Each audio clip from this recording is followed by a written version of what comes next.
Hello, welcome back to part two. Today we're talking all about maternity leave and how you navigate it as a freelancer, as somebody who's self-employed. But also I think this is really valuable information when you are navigating a new chapter, or maybe you're required in a different way at that time. So maybe there's a change to your life. Maybe you have to care for somebody. Maybe you have to take on extra work. So suddenly, I don't know, I think so many of us have those chapters in our lives where it feels that everything has been thrown up in the air and we're trying to figure it out and we're trying to stay on top of everything. And it feels scary and unpredictable, but somehow we're winging it. I want to talk about those moments because certainly at this age and stage of life, we are in that moment where we don't know what's around the corner. And that's not to sound negative or pessimistic, but I guess reality, I think there's very few of us who just wake up and go, I just don't know what I'm going to do today. Like I don't have to think about anything or anyone that I don't want to. So today I want to move straight into meeting your audience where they're at. This was a really great realization for me. So as I mentioned in part one, if you haven't watched that, do go back. I became really in my head, maybe not in my body, really ambitious again once my son had been born. Like I really wanted to make the time count. I really wanted, I don't know, it just gave me more purpose. And if I was going to be away from him, I wanted to know why and what I was doing. And I just became very conscious in my life. Like I watched how I spent my money. I watched the kind of the food that I bought and how I bought it and all of that sort of stuff. And so in those first few years, and this happened with both children, I invested in help and support for my business. And in my life, yeah, we had a cleaner, but like not kind of, I don't know, I didn't have an interior designer or anything like that. I've never had one, but in my business, certainly. So I had courses and workshops and I worked with a coach one-to-one. I signed up for a year-long program, which again, in the first couple of years of having a baby can feel quite risky. Because you don't necessarily know what your income's going to be. But the thing was, the internet is so accessible now that many of these things I could do and be part of and be in the game still from my sofa. Or if I turn my camera off, sitting in bed feeding my baby, because I could still be part of the conversation. And what I realized was that there was a whole other world that was accessible. Yes, of course, there's those conference centers where people go to a hotel for 3 days and drink terrible coffee. But most people, and certainly post-COVID, most people don't want to do that anyway. They don't want to do it online or have that flexibility or have the recording and watch it later when they're free. And what that gave me was a realization that there must be so many people out there like me who were in a similar situation where they needed flexibility. They still wanted the resources, but they didn't want to leave their house. So again, I created a lot of digital products because it meant that people could do the things that they wanted to do without too much stretch or rearrangement of their lives. Number 7, flexible deadlines and what is my writing saying? Okay, and with no live aspect. So my son, as I've mentioned earlier, didn't really sleep until he was 3.5. So certainly those first 6 months were very unpredictable with his sleep. However, once he went to sleep, he would usually stay asleep for at least an hour. And on great days, 2 hours, 2.5 hours. And so what I was able to do was to create and market in that time. And I realized also that when I put too much stuff in my calendar of like, I've got a meeting at 10, I've got a meeting at 11, A, I didn't have the childcare to facilitate that, but B, it was such a pressure, like what if he's crying? What if all of these sorts of things? And so I really focused on things that I could do, and I had flexible deadlines. So there was the first iteration of your personal brand plan was done during that time. And the great thing is that I was able to be flexible with what I was doing, but my client or my customer would have proper deadlines. So for example, I knew that it was going to be a 6-week course and everybody was going to get their new module on the Monday. So I knew that I had a week, even though I'd planned quite a lot of it beforehand, I knew I had a week between each to pull it together. And so instead of going, oh my gosh, I hope he's going to be asleep by Monday at 7 because that's when I'm doing my workshop, that didn't work for me, because the truth was he probably wasn't asleep at 7. But being able to deliver the content and then being able to answer questions and be available in that way was so fantastic, because it was so much less stressful.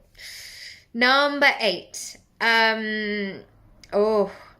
People who have corporate maternity leave, it's just not the same. I'm going to say it. It's just not the same. And however much you get on with that person, and you can go to the park, and, you know, those sort of pals are so, so valuable. It's a different ball game. It's a different scenario. Somebody regularly paying you a corporate salary, and in a way being told like, don't contact her because she's on maternity leave, she's out, is very different. And so I was really lucky at that time to meet a group of like-minded mums who were all freelancers as well, and were working in nap times and things like that. And I think, again, if people are sort of saying, well, I'm going to do this and this and this and run my day in this way, and like, do you want to go out for lunch today? Even like spending 30 quid on a lunch, or 20 quid, or even a tenner or a fiver, you know, I used to think about my resources. And this is not a lack mindset. This is just me saying, do you know what? If I made us both some soup and sandwiches at home, then that would be more cost effective than going out for lunch, because I know what I'm like. I'm like, oh yeah, we'll have a look at the dessert menus. Oh yes, I'll have another drink. Yes, all of that sort of stuff. So being really mindful of that. Number 9, technology. I can't say enough about technology. It's so, so good. I absolutely love the website that I have. I will leave the links down below. I will also leave a link to another video, which is all about deciding which online platform. And there's 2 that I can recommend with affiliates. So you can check them out. You can have a free trial, see what you think. So technology, friends, it's incredible. It does take a bit of time to figure out what's going to work for you, what suits your business goals, what suits your personality, your budget, your circumstances. And I don't believe it's enough just to say what's good out there. I know myself, when I'm investing in something, I have to really understand why I'm doing it, because otherwise I'm just not going to spend the money. Why would I? So when I've made technology decisions, sometimes I've been on 4 different free trials over the course of a week, because I'm looking at functionality, I'm looking at design, I'm looking at ease, I'm looking at it all. But that said, technology is amazing.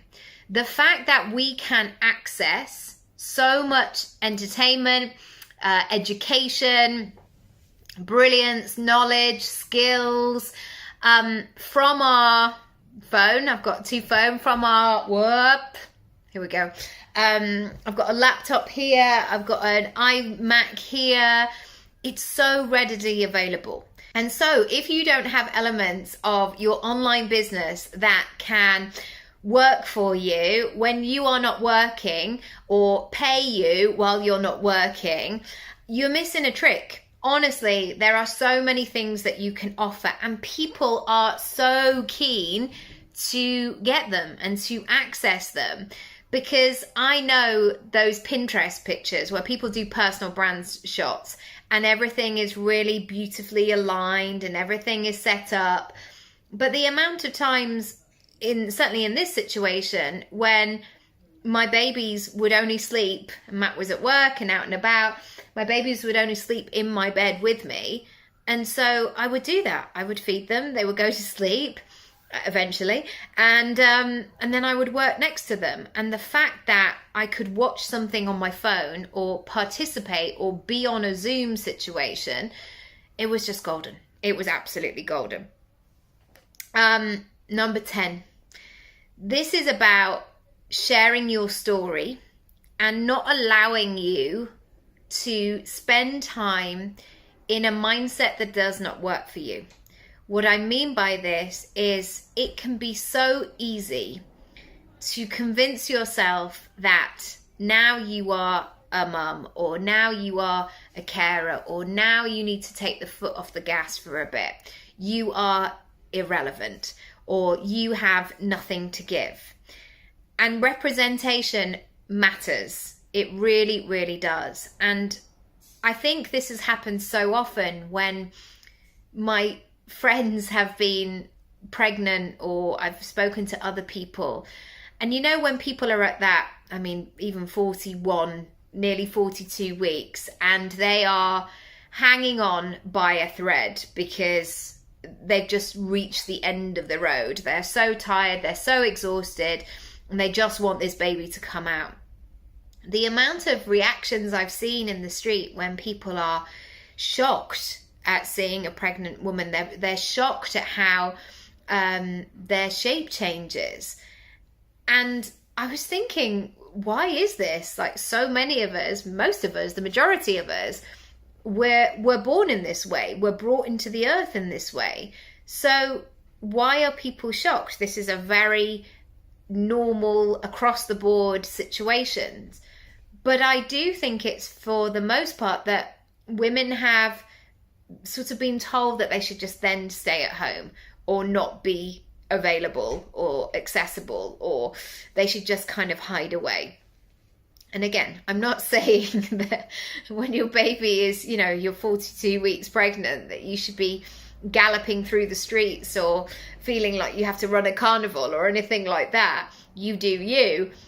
But yeah, there are definitely moments where at 39 weeks, if I went to the shop, that people were like, oh my gosh, look at that woman. And I was like, yeah, anyway, which brings me on to another story that I can finish with. When my daughter was 3 weeks old, I was in Pizza Express with my in-laws. They'd come down to meet Luna, and I don't know if Matt was there or not. Anyway, during the course of the meal, I checked my messages because my son was at nursery, I think. Checked my messages, and I had an inquiry to come and do a speaking talk. And this was one of the most high profile things I'd ever done. And there I was in my maternity leggings with some kind of, I don't know what I was wearing on the top, but something definitely. And I looked at it, and this inquiry was for 7 weeks' time. So my daughter would have been about 10 weeks. Wow, that's good maths, Nicky. 10 weeks old. And immediately I went back into, I don't know. Like, the first thing actually I should say was, oh my goodness, I really want to do this. This sounds exciting. So my feeling was of excitement and joy, actually, that I'd been invited, and I was really excited about it. But very quickly, my head switched into logistics. Like, how am I going to do this? Is this going to work? Am I going to have things to say? And this talk actually was very straightforward. It was a panel, and the conversation would be about half an hour, 40 minutes, Q&A. Somebody else was hosting it, so we just had to work out what our snapshots were going to be in terms of the subject matter. And the conversation was around money. And I remember turning up with my mum. So 3 generations of us went, my daughter and my mum. Let me just plug this in 1 second on the fly. And my daughter just slept the whole time. So that was great. And I felt that it was actually really important in that talk because I just had a baby. There was a vulnerability, there was an openness, there was a personable, empathetic side to me. And of course, I have all of those features normally, but there's a sensitivity, there's a sixth sense to a new mum, well, although I wasn't a new mum, but a person who just had a baby that somebody brings to the table. And so I was so glad that I said yes. I mean, I was so glad also that the company were very accommodating and also that my mum could come and I could make it work. But it would have been so easy to take myself out of the game and go, well, I'm on maternity leave, or I've just had a baby, did you know? But actually, that money was incredible. I mean, the opportunity was incredible, but also the money was incredible, you know, for a short amount of time. It was fantastic. So that's what I wanted to say on this today. I hope you found it useful. If you want to find out more, if you want some support in planning your next chapter, your next version of your life and business goals blend, have a look at the link down below. You can also visit the freebies house. That would be a good place to start as well, so you can get an idea of some free content and see what's going on and see what's what on the inside. But that's it for today. Do check out the links down below, and I'll see you next time.